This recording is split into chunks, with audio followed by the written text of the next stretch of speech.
अयोध्या से उठी एक ऐसी खबर जिसने पूरे देश को सन्न कर दिया है। भगवान राम के दरबार में भक्तों की आस्था की गाढ़ी कमाई पर डाका पड़ गया, वो भी एक दो दिन नहीं बल्कि महीनों तक। कैमरे के सामने नोटों की गड्डियां जूतों और कपड़ों में छिपाई जाती रही और राम मंदिर ट्रस्ट सोता रहा। आस्था के सबसे बड़े केंद्र से करोड़ों की चोरी का ये ऐसा सनसनीखेज सच है जिसने हर राम भक्त का दिल तोड़कर रख दिया है।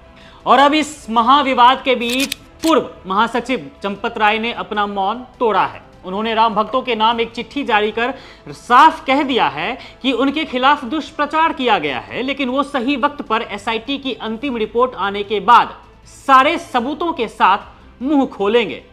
चंपत राय ने सीधे सीधे गेंद बैंक के दावों और ट्रस्ट के पूर्व सदस्य अनिल मिश्रा के पाले में डाल दी है। चंपत राय का कहना है कि जिस एमओयू और गाइडलाइंस की बात हो रही है उस पर उनके दस्तखत ही नहीं हैं। उन्हें तो इसकी भनक तक नहीं थी। यानी चंपत राय ने साफ कर दिया है कि दान पात्रों की गिनती, पैसों के रखरखाव और प्रशासनिक फैसलों से उनका कोई सीधा लेना देना नहीं था, जिससे अब इस पूरे मामले में अनिल मिश्रा की भूमिका और उनकी जवाबदेही पर सीधे सवाल खड़े हो गए हैं। लेकिन जरा एक पल के लिए ठहरिए आप भी और सोचिए कि यहां तो चंपत राय हैं, राष्ट्रीय स्वयंसेवक संघ का सुरक्षा कवच हैं, वीएचपी के उपाध्यक्ष हैं और केंद्र से लेकर राज्य तक अपनी सरकार है। इसलिए मामला जांच और बयानों के फेर में आराम से रुका हुआ है। चंपत राय आराम से अयोध्या में बैठकर सही वक्त का इंतजार कर रहे हैं मुंह खोलने का। लेकिन अगर इस महाघोटाले में, इस चढ़ावा चोरी कांड में किसी विपक्षी पार्टी के नेता या कार्यकर्ता का नाम दूर दूर तक भी जुड़ जाता तो क्या होता? क्या देश की गोदी मीडिया और जांच एजेंसियां अंतिम जांच रिपोर्ट का इंतजार करती? नहीं। अब तक तो उस नेता या उस शख्स के घर पर बुलडोजर चल चुका होता। यहां तो प्लान ही बन रहा है।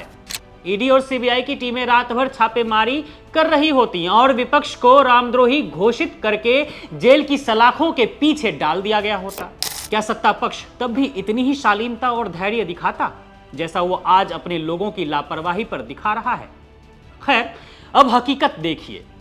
चंपत राय भले ही खुद को पाक साफ बता रहे हों, ट्रस्ट के कोषाध्यक्ष स्वामी गोविंद देव गिरी भले ही यह कहकर उनका बचाव कर रहे हों कि चंपत राय का चरित्र ऐसा नहीं है और गलती उनके उस ड्राइवर रामशंकर यादव उर्फ टिन्नू की थी जिसके पास चाबियां रहती थी। लेकिन सवाल तो उठेगा ना कि आखिर चंपत राय की नाक के नीचे इतना बड़ा खेल कैसे हो गया? एसआईटी की 9 पन्नों की शुरुआती रिपोर्ट में चंपत राय का नाम तक नहीं है, जबकि अनिल मिश्रा की लापरवाही की बात कही जा रही है। उधर जिस आरएसएस के दौर में यह करोड़ों की चोरी हुई, उसी संघ के उत्तर प्रदेश प्रभारी कृष्ण मोहन दास को आनन फानन में ट्रस्ट का नया और सबसे ताकतवर महासचिव बना दिया गया, जो कई गंभीर संदेह पैदा करता है कि क्या चंपत राय निर्दोष हैं जैसा वो बता रहे हैं। वहीं दूसरी तरफ एसआईटी अब मंदिर के बड़े आयोजनों के खर्चों को खंगालने में जुट गई है, क्योंकि प्राण प्रतिष्ठा और ध्वजारोहण के खर्चों में जमीन आसमान का अंतर मिला है। जहां महज 2000 मेहमानों के फर्क पर खर्च 11 गुना ज्यादा दिखाया गया। फिलहाल एंटी करप्शन कोर्ट ने 3 आरोपियों को 1 दिन की रिमांड पर भेजा है, जिनसे पूछताछ चल रही है। लेकिन राम भक्तों के मन में यह सवाल गहरा गया है कि क्या इस पूरे सिंडिकेट के पीछे के असली चेहरों को कभी बेनकाब किया जाएगा, या फिर ड्राइवर टिन्नू और छोटे कर्मचारियों पर ठीकरा फोड़कर इस महापाप पर हमेशा के लिए पर्दा डाल दिया जाएगा, बड़े मगरमच्छों को पकड़ा ही नहीं जाएगा। तभी तो अपने लोगों को मौन रहने की भी सहूलियत दी जा रही है।